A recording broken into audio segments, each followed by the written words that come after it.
Good morning class. आज हम class 9th का चैप्टर एटम्स एंड मॉलिक्यूल से आज का टॉपिक डिस्कस करेंगे मॉलिक्यूलर मास।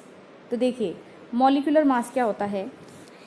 पहली बात तो ये है कि मॉलिक्यूल क्या है। ये जो H2O है या HNO3 होता है ना, HNO3, ये दोनों अलग अलग हैं। ये एक अलग मॉलिक्यूल है, ये एक अलग मॉलिक्यूल है ना। या CO2 एक मॉलिक्यूल होता है। मैंने बताया था आपको मॉलिक्यूल्स क्या होते हैं, हम इस बारे में पढ़ चुके हैं। तो सिंपल ये है कि अगर हमें किसी भी मॉलिक्यूल का, ये कोई भी मॉलिक्यूल हम इसमें से लें, कोई भी NH3 भी एक मॉलिक्यूल है ना, हम इसमें से अगर हमें इनका मॉलिक्यूलर मास निकालना है यानी आणविक द्रव्यमान निकालना है, तो मॉलिक्यूलर मास, ये शॉर्ट में लिख रही हूँ, मॉलिक्यूलर मास पता करने के लिए हमारे पास क्या होना चाहिए, हमारे पास होना चाहिए एटॉमिक मास।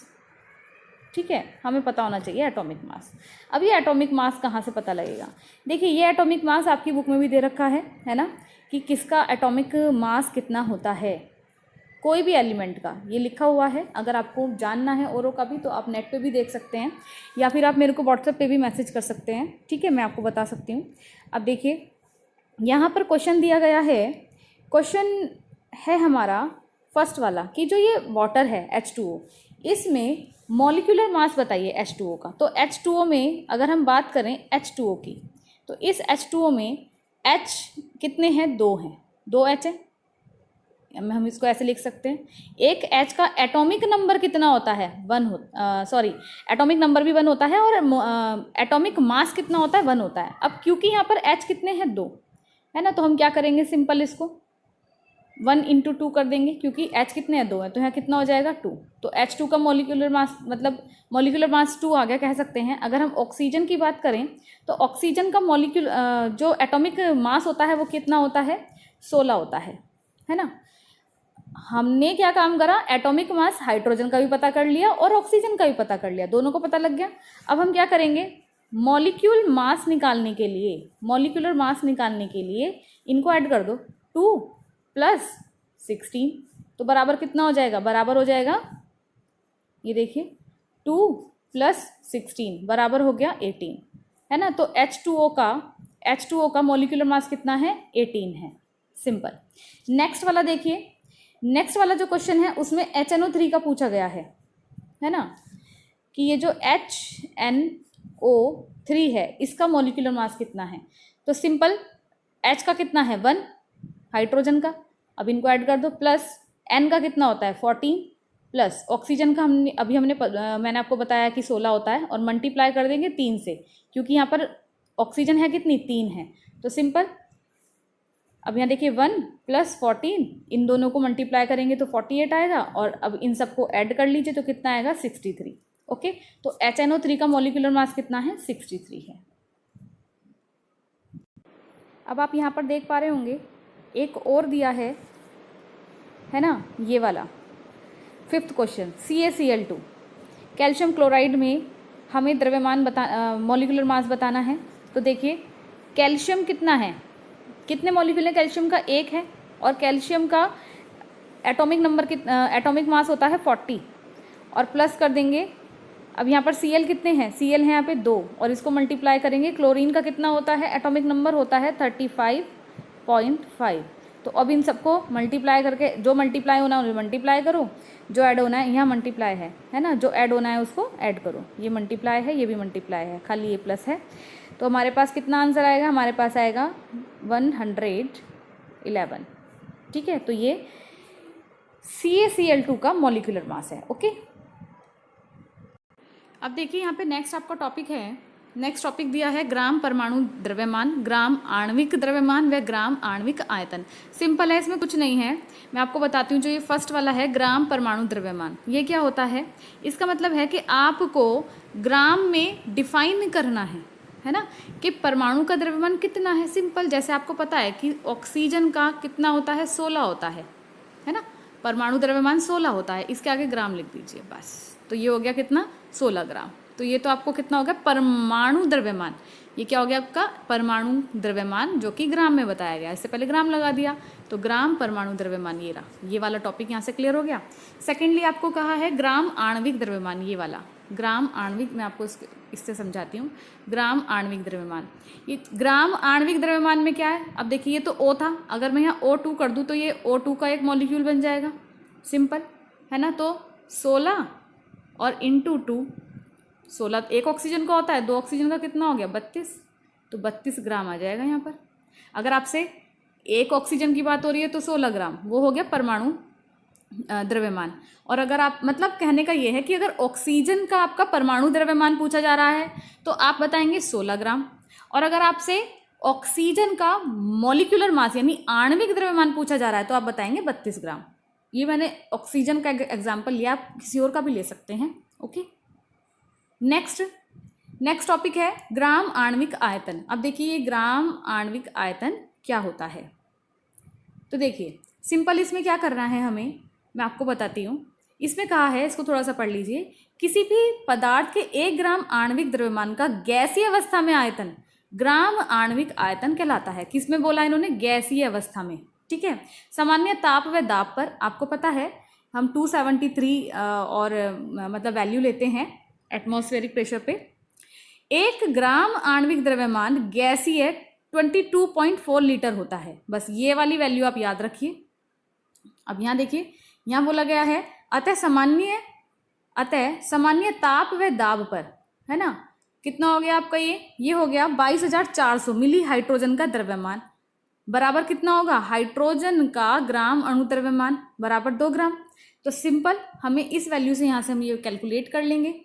1 मिली हाइड्रोजन का द्रव्यमान बराबर होता है 2/22,400, तो कितना आ जाएगा 0.00009 ग्राम होता है, ठीक है। वैसे ऊपर वालों पे ज़्यादा क्वेश्चंस आते हैं जो इससे मैंने पहले कराया था। ओके, अब देखिए आप यहाँ एक एक्स्ट्रा शॉर्ट में देख पा रहे हैं, यहाँ पर दिया है परमाणु द्रव्यमान इकाई। अगर हम बात करें कार्बन परमाणु की, कार्बन 12 के एक परमाणु के द्रव्यमान के 12वें भाग को परमाणु द्रव्यमान इकाई कहते हैं। हमें किसी की भी निकालनी है तो हम उसको मल्टीप्लाई किससे कर देंगे, 1/2 से कर देंगे। सिंपल आप ये वाला फॉर्मूला याद रखिए, यहाँ से ये वाला फॉर्मूला याद रखिए।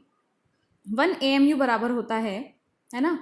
यहाँ पर जो ये वैल्यू दे रखी है, ये वैल्यू इस यहाँ से ली गई है कि परमाणु कार्बन 12 परमाणु का द्रव्यमान यानी कार्बन 12 के एक परमाणु का वास्तविक द्रव्यमान कितना होता है, इतना 1.9926 इंटू 10⁻⁻23 होता है, जो किसके बराबर होता है, 12 AMU के बराबर होता है। सिंपल अब यहाँ देखिए जो मैं आपको समझाना चाह रही हूँ वो ये है, ये 1 AMU बराबर 1.9926 इंटू 10⁻23/12, तो ये वैल्यू कितनी आएगी, ये वैल्यू आएगी इतनी 1.66 इंटू 10⁻⁻24 ग्राम। ये वैल्यू होती है 1 AMU की, ये लिखिए 1 AMU। ओके, अब यहाँ से एक कैलकुलेट हो गया। अब 1 AMU बराबर होता है दिस, ये हमें पता है, और अगर हमें इसे ग्राम में निकालना हो तो 1/6.022 इंटू 10⁻23। ये जो नीचे वाली वैल्यू होती है ये बहुत इंपॉर्टेंट वैल्यू है, वो मैं आपको बताती हूँ कैसे। देखिए बच्चों, मैंने आपको ये बताया था ये वाली जो वैल्यू होती है, ये वाली 6.022 इंटू 10⁻23, ये होती है आवोगैद्रो नंबर। इसको बोलते हैं आवोगैद्रो नंबर। अगर आपसे आता है कि आवोगैद्रो नंबर लिखिए तो आप ये वाला नंबर लिखेंगे, है ना। देखिए जिस तरीके से आप मार्केट में कुछ सामान लेने जाते हैं तो आपको पता है कि अगर हमें 1 दर्जन मतलब सेब लेने हैं तो 1 दर्जन में 12 ही सेब चढ़ेंगे, ठीक है। मतलब कोई भी 1 दर्जन अगर हमें कोई चीज़ लेनी है तो उसमें 12 आएगा नहीं आएगा, 12, है ना। 1 दर्जन केले 12 केले हो गए। और भी बहुत सारे हैं कि अगर हमें कोई चीज़ कैलकुलेट करनी है और पर्टिकुलर उसके अंदर उतने ही नंबर आते हैं, तो जिस तरीके से 1 दर्जन में 12 केले हैं या 2 दर्जन में 24 केले हैं, उसी हिसाब से अगर हम मॉलिक्यूल की बात करें, मोल्स की, तो 1 मोल बराबर होता है कितना, आवोगैद्रो नंबर। 1 मोल बराबर कितना होता है, एवोगैद्रो नंबर, ठीक है, एवोगैद्रो नंबर के ये शॉर्ट में लिखा है मैंने। अब देखिए सिंपल ये नंबर याद रखिए। नेक्स्ट क्वेश्चन दिया है यहाँ पर आपको एक, ही आप देख लीजिएगा, इसको अगर कोई प्रॉब्लम आती है तो आप मेरे से पूछ लेना, वैसे वो क्वेश्चन है जो हम कर चुके हैं। नेक्स्ट है मोल संकल्पना, ठीक है। मोल संकल्पना मैं आपको बता चुकी हूँ कि मोल आप यहाँ से समझ सकते हैं, वैसे मैं बता चुकी हूँ आपको। यहाँ देखिए शॉर्ट में रीड आउट कर लीजिएगा आप इसको, कि 1 मोल बराबर कितना होता है एवोगैड्रो नंबर के। जैसे 1 दर्जन बराबर होता है 12 और 1 ग्रूस बराबर होता है 144, है ना। तो ऐसे ही अगर मैं आपसे कहूँ कि 1 मोल में बताओ कितनी संख्या है, तो 1 मोल में 1 मोल बराबर होता है एवोगैड्रो नंबर के, और एवोगैड्रो नंबर क्या होता है 6.022 इंटू 10⁻23 होता है। ओके, अब हम इसको यहाँ से मतलब समझ सकते हैं। आप यहाँ नीचे देखिए, यहाँ पर ये देखिए, ये यहाँ पूछा है कि 3 मोल ऑक्सीजन में परमाणुओं की संख्या बताइए। तो 3 मोल ऑक्सीजन में परमाणुओं की संख्या आप बता सकते हैं कितनी होती है। देखिए कैसे बता सकते हैं, सिंपल। 3 मोल ऑक्सीजन बोला है तो हम क्या करेंगे, 3 इंटू क्या कर देंगे एवोगैड्रो नंबर। एवोगैड्रो नंबर को N0 से डिनोट करते हैं, ये N0 है, ठीक है। तो सिंपल क्या करेंगे, 3 इंटू हमारा एवोगैड्रो नंबर क्या है 6.22 मल्टीप्लाई 10 की पावर कितना बोला था 23, ठीक है 23। अब उसके बाद अगर हम इसको कैलकुलेट करेंगे तो हमारे पास क्या आएगा, हमारे पास आएगा सिंपल 1.81 इंटू 10⁻24। यहाँ से ये वैल्यू देख लीजिए आप, ये रही, ये नीचे आ रहा है इसके, ये देखिए। अगर हम इसको समझ पा रहे हैं तो आप ये देखिए, तो ये वैल्यू आप यहाँ से ये कैलकुलेट होके ये आ जाएगी, इतने परमाणु होते हैं।